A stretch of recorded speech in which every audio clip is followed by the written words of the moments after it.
Hello friends, आप सभी का स्वागत है हमारे यूट्यूब चैनल विजार्ड क्लासेस पर। ये क्लास जो है जीके जीएस एमसीक्यू का क्विज क्लास है। ठीक है, तो 100 क्वेश्चन जो है आज के क्लास में हम लोग क्विज के फॉर्म में कंडक्ट करेंगे, जिसमें कि करेंट अफेयर्स भी होगा और जीके जीएस भी होगा। तो पहला क्वेश्चन है, राज्यपाल किसी विधेयक को स्वीकृति देने से इनकार कर सकता है, यह किस अनुच्छेद के तहत है? तो यह हो जाएगा अनुच्छेद 200, यानी अनुच्छेद 200 के तहत जो है राज्यपाल किसी विधेयक को स्वीकृति देने से इनकार कर सकता है। ठीक है,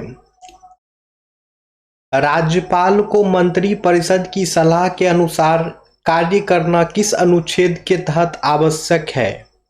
तो यह हो जाएगा अनुच्छेद 163। अनुच्छेद 163 के तहत जो है राज्यपाल को मंत्रिपरिषद की सलाह के अनुसार कार्य करना जो है आवश्यक है।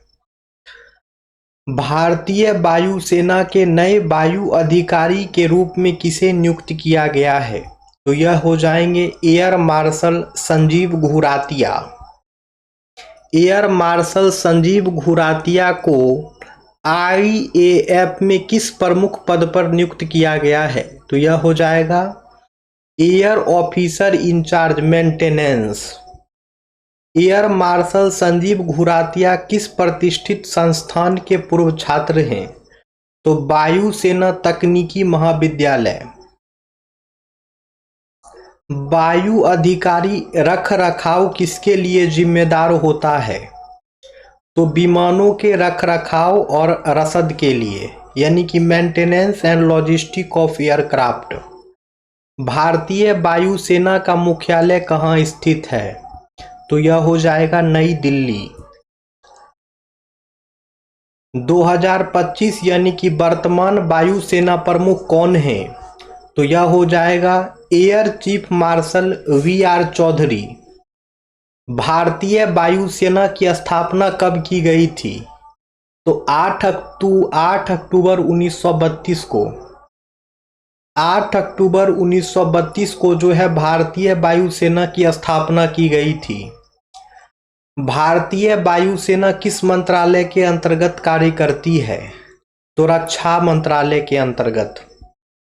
वायुसेना दिवस हर वर्ष कब मनाया जाता है? तो 8 अक्टूबर को। नागरिक अवज्ञा आंदोलन कब शुरू हुआ था, यानी कि सिविल डिसओबीडियंस मूवमेंट, यानी कि सविनय अवज्ञा आंदोलन भी जिसे कहा जाता है, कब शुरू हुआ था? तो वर्ष 1930 में। भारतीय सेना युद्ध अभ्यास 2025 में भाग लेने के लिए किस देश के लिए रवाना हुई है? तो संयुक्त राज्य अमेरिका के लिए। संयुक्त सैन्य अभ्यास युद्ध अभ्यास 2025 कहां आयोजित किया जाएगा? तो अलास्का में। युद्ध अभ्यास में किन दो देशों की सेनाएं भाग लेती है? तो भारत और अमेरिका की।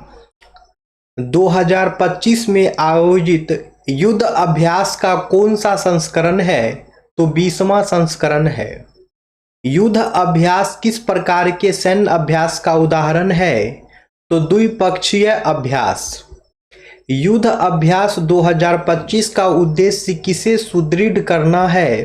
तो संयुक्त संचालन क्षमताएं को।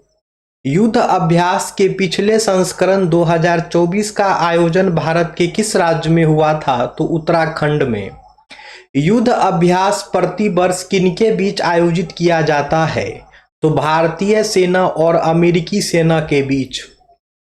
युद्ध अभ्यास का पहला संस्करण किस वर्ष आयोजित किया गया था? तो 2004 में।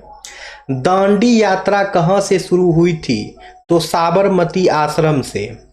भारत के नई विकसित सूक्ष्म कंप्यूटर का मुख्य उद्देश्य क्या है? तो कॉस्मिक डॉन से संकेतों का पता चलाना।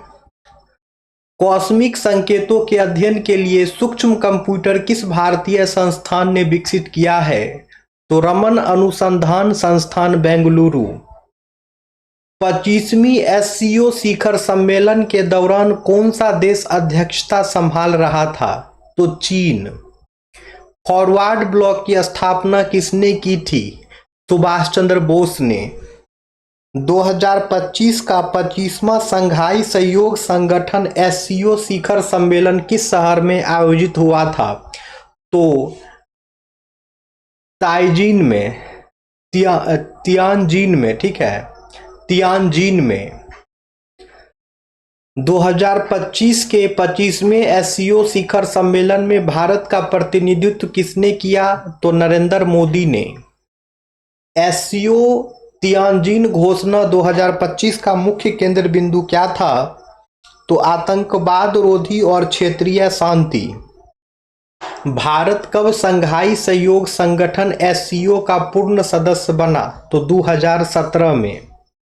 एससीओ की आधिकारिक भाषा कौन सी है? तो रूसी और चीनी है।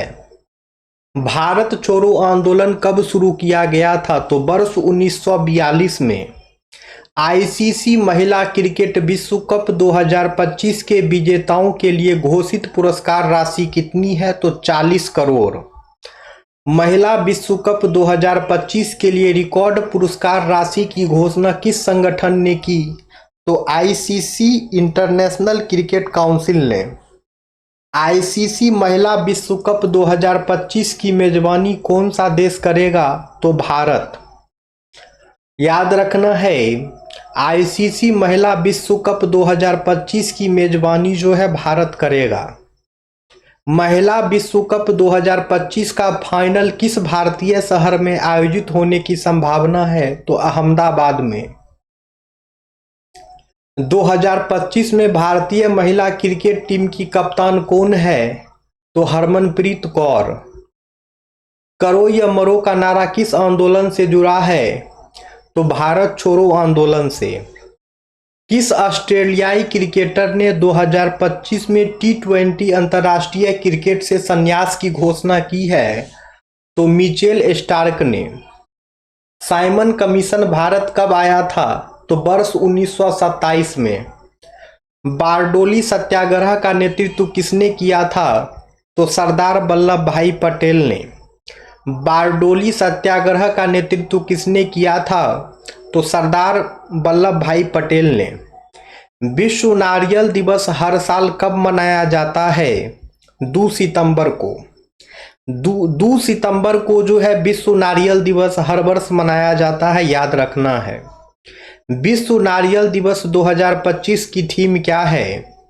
तो सतत भविष्य के लिए नारियल, coconut for a sustainable future. विश्व नारियल दिवस किस संगठन की स्थापना दिवस के रूप में मनाया जाता है? तो अंतर्राष्ट्रीय नारियल समुदाय।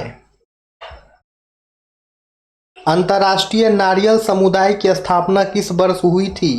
तो 1973 में। अंतर्राष्ट्रीय नारियल समुदाय का मुख्यालय किस देश में है? तो इंडोनेशिया में। भारत का सबसे बड़ा नारियल उत्पादक राज्य कौन सा है? तो यह हो जाएगा केरल। निम्नलिखित में से कौन सा नारियल से प्राप्त प्रमुख उत्पाद है? तो यह हो जाएगा नारियल रेशा और नारियल तेल। भारत में नारियल विकास बोर्ड, कोकोनट डेवलपमेंट बोर्ड किस मंत्रालय के अंतर्गत कार्य करता है? तो कृषि एवं किसान कल्याण मंत्रालय। नारियल विकास बोर्ड का मुख्यालय कहाँ स्थित है? तो कोची में। नारियल के किस भाग से रेशा प्राप्त किया जाता है? तो बाहरी खोल से, जिसको कि आउटर हस्क कहते हैं। नारियल पानी में कौन सा विटामिन प्रचुर मात्रा में पाया जाता है? तो विटामिन बी और विटामिन सी हो जाएगा। नारियल का पेड़ मुख्य रूप से किस प्रकार की जलवायु में उगता है? तो उष्णकटिबंधीय जलवायु यानी कि ट्रॉपिकल क्लाइमेट में। नारियल के पेड़ का वैज्ञानिक नाम क्या है? तो कोकस न्यूकीफेरा है। नारियल के पेड़ का वैज्ञानिक नाम क्या है? तो कोकस न्यूकीफेरा है। भारतीय स्वतंत्रता अधिनियम कब पारित किया गया था? तो वर्ष 1947 में। भारतीय स्वतंत्रता अधिनियम कब पारित किया गया था? तो वर्ष 1947 में। ब्रिटिश भारत के अंतिम वायसराय कौन थे? तो लॉर्ड माउंटबेटन थे। ब्रिटिश भारत के अंतिम वायसराय कौन थे? तो लॉर्ड माउंटबेटन थे। केंद्रीय मंत्रिमंडल ने 2025 में घरेलू दाल उत्पादन को बढ़ावा देने के लिए कौन सी नई पहल को मंजूरी दी है? तो आत्मनिर्भरता mission in place. Mission for आत्मनिर्भरता इन पल्सेस, यानी कि आत्मनिर्भरता mission in pulses. Mission for आत्मनिर्भरता इन पल्सेज का मुख्य उद्देश्य क्या है? तो दाल उत्पादन में भारत को आत्मनिर्भर बनाना। मिशन फॉर आत्मनिर्भरता इन पल्सेज को कौन सा मंत्रालय लागू कर रहा है?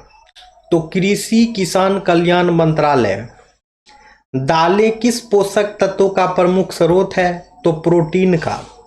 Pulses are a rich source of protein. 2025 तक भारत के कृषि एवं किसान कल्याण मंत्रालय कौन है? तो शिवराज सिंह चौहान है। यानी कि 2025 में जो है भारत के कृषि एवं किसान कल्याण मंत्री जो है शिवराज सिंह चौहान है। असहयोग आंदोलन को किस कारण वापस लिया गया था? तो चौरी चौरा इंसिडेंट हो गया था, उसके बाद जो है असहयोग आंदोलन को वापस ले लिया गया था। 2025 में जो है माय भारत मोबाइल ऐप किस केंद्रीय मंत्री ने लॉन्च किया है? तो अनुराग ठाकुर ने। 2025 में माय भारत मोबाइल ऐप किस केंद्रीय मंत्री ने लॉन्च किया है? तो अनुराग ठाकुर ने। माय भारत मोबाइल ऐप किस उद्देश्य से लॉन्च किया गया है? तो युवा सशक्तिकरण और सहभागिता, यानी कि यूथ एम्पावरमेंट एंड एंगेजमेंट। मेरी युवा भारत संगठन की आधिकारिक स्थापना कब हुई थी? तो 31 अक्टूबर 2023 को। माय भारत मोबाइल ऐप किस मंत्रालय के अंतर्गत कार्य करता है? तो युवा मामले एवं खेल मंत्रालय, यानी कि ministry of youth affairs and sports. My Bharat app का मुख्य उद्देश्य क्या है? तो युवाओं को सरकारी योजनाओं से जोड़ना, to connect youth with government schemes. My Bharat app युवाओं के लिए किस प्रकार की गतिविधियों में भागीदारी का मंच है? तो स्वयं सेवा और सामुदायिक सेवा। 2025 तक जो है युवा मामले एवं खेल मंत्री कौन है?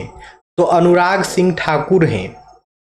यानी कि प्रेजेंट के जो हैं खेल मंत्री और युवा मामले जो हैं youth affairs and sport minister जो हैं अनुराग सिंह ठाकुर हैं। राष्ट्रीय एकता दिवस जिस दिन माय भारत लॉन्च हुआ था वो कब मनाया गया था? तो 31 अक्टूबर को। राष्ट्रीय एकता दिवस जो है 31 अक्टूबर को मनाया गया था। माय भारत प्लेटफॉर्म का शुभारंभ 2023 में किसने किया था? तो प्रधानमंत्री नरेंद्र मोदी ने। माय भारत प्लेटफॉर्म युवाओं को भारत की किस राष्ट्रीय दृष्टि से जोड़ने में मदद करेगा? तो विकसित भारत 2047। माय भारत ऐप युवाओं की डिजिटल भागीदारी को किस अवधारणा के माध्यम से बढ़ावा देता है?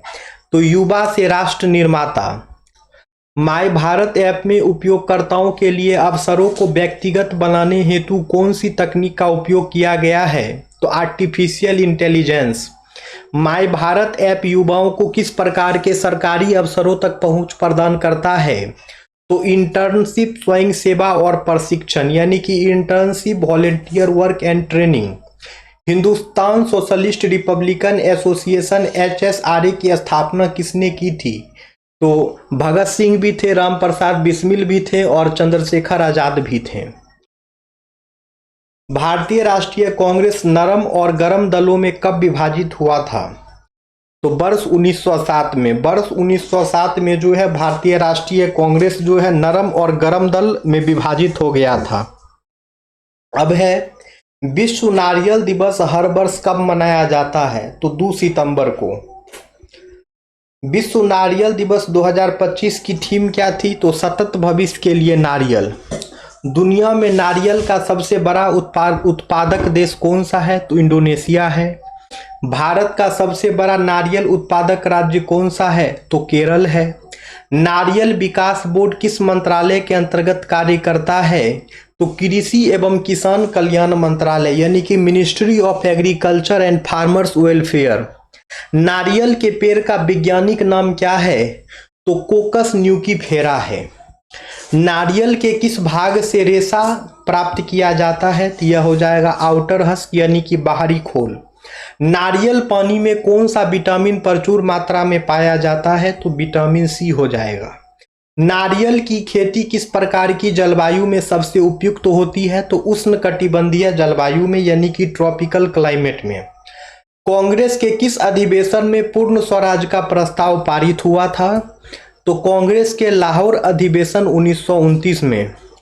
कांग्रेस के किस अधिवेशन में जो है पूर्ण स्वराज का प्रस्ताव पारित हुआ था? तो लाहौर अधिवेशन 1929 में। 1929 के लाहौर अधिवेशन की अध्यक्षता किसने की थी? तो जवाहरलाल नेहरू ने। 1929 के लाहौर अधिवेशन की अध्यक्षता किसने की थी? तो जवाहरलाल नेहरू ने। विश्व नारियल दिवस हर वर्ष कब मनाया जाता है? तो 2 सितंबर को। विश्व नारियल दिवस जो है हर वर्ष कब मनाया जाता है? तो 2 सितंबर को। अब क्वेश्चन है नागरिक अवज्ञा आंदोलन कब शुरू हुआ था? ये क्वेश्चन आप लोगों का होमवर्क है। हम मिलते हैं कल के क्लास में दोस्तों। वीडियो पसंद आए तो लाइक सब्सक्राइब करते रहे दोस्तों। फिर मिलते हैं कल के क्लासेस में। ये क्लासेस रेगुलर चलती है।